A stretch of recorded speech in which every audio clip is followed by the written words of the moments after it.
Mohamed vous reçoit sans rendez-vous sur Europe 1. Nous sommes ensemble jusqu'à 16h pour votre émission Santé. À mes côtés, toujours bien sûr, le docteur Jimmy Mohamed. Et à présent, nous accueillons par téléphone le docteur Nicolas Barizien. Bonjour. Oui, bonjour Mélanie, bonjour Jimmy. Bonjour. Vous êtes chef du service de rééducation fonctionnelle à l'hôpital Foch à Suresnes. Alors avec vous, on va s'arrêter aujourd'hui sur l'après-Covid. D'abord, qu'on ait été hospitalisé ou pas d'ailleurs, de nombreux patients gardent des séquelles un certain temps. De quel type justement ? Alors, ils sont multiples en fonction de leur parcours. C'est-à-dire qu'on a globalement 3 types de parcours. Celui qui va faire une maladie qu'on connaît bien, la toux, la fièvre, une petite insuffisance respiratoire qui va pouvoir rester à la maison. Lui, il va être très fatigué.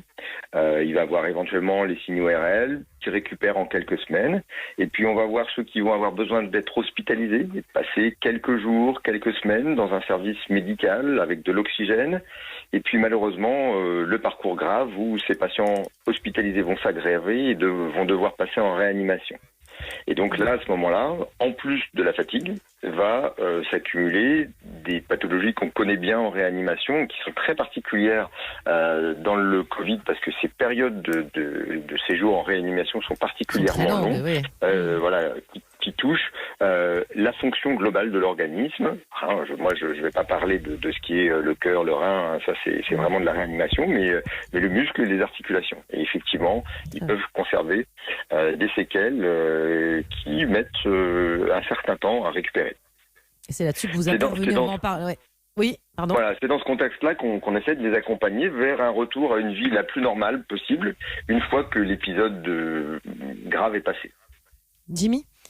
Oui, parce que on comprend aisément, malheureusement, que les personnes qui sont en réanimation vont avoir peut-être un peu plus de séquelles. Mais est-ce que vous observez malgré tout chez des sujets jeunes ou des personnes qui ont été hospitalisées très peu de temps, des séquelles malgré tout ? Oui, des séquelles sur ce qu'on appelle les capacités fonctionnelles, c'est-à-dire la vie de tous les jours. Alors la vie de tous les jours, elle dépend de son âge, elle dépend de ce qu'on fait à la maison. Est-ce qu'on habite dans un appartement qui est au 3e étage sans ascenseur ? Est-ce qu'on a un métier physique et est-ce qu'éventuellement on est sportif ? Et donc on va avoir des conséquences de ce que j'appelle un peu la triple peine du Covid. C'est à la fois une maladie infectieuse fébrile dont on sait qu'elle va provoquer de l'inflammation et en particulier dans le muscle avec une fonte musculaire, même chez le patient qui fait une forme bénigne, un alitement qui peut être prolongé avec, et ça c'est un exemple que je donne souvent, c'est si ça vous arrive de faire une grasse matinée de 10 ou 12 heures, quand vous vous réveillez, vous vous sentez un petit peu ankylosé, vous avez les articulations un petit peu raides, les muscles lourds. Et imaginez quelqu'un qui va rester alité pendant 12, 24, voire plus jours, et à ce moment-là, il va avoir ce que vous ressentez au quotidien, sera une grasse matinée de temps en temps, de manière démultipliée. Alors, docteur Barizien, justement, pour aider les patients graves ou moins graves à récupérer, à l'hôpital Foch, vous allez élaborer un livret d'activité physique sur 3 semaines pour tous vos patients, surtout post-hospitalisation. Sur quoi il est axé ? Je dis post-hospitalisation, ce sont des exercices, j'imagine, mais qui vont sur quel axe ? 3 axes simples qui sont récupérer une mobilité qui permet de vivre au quotidien, c'est-à-dire réveiller les articulations, réveiller la connexion entre la commande nerveuse et puis la réaction du muscle, parce que souvent ces patients ont une petite déprogrammation neuromusculaire. Donc c'est des exercices où on monte les jambes, on essaie de faire retravailler tous les groupes musculaires qui permettent de sortir du lit, de sortir d'un fauteuil, de se mettre debout et après de marcher. D'accord. En plus, le Covid touche aussi la respiration et donc on va travailler sur des exercices d'ampliation de la cage thoracique, parce que le poumon est convalescent et on va essayer avec des exercices que connaissent bien les kinésithérapeutes de redonner une mobilité maximum à la cage thoracique.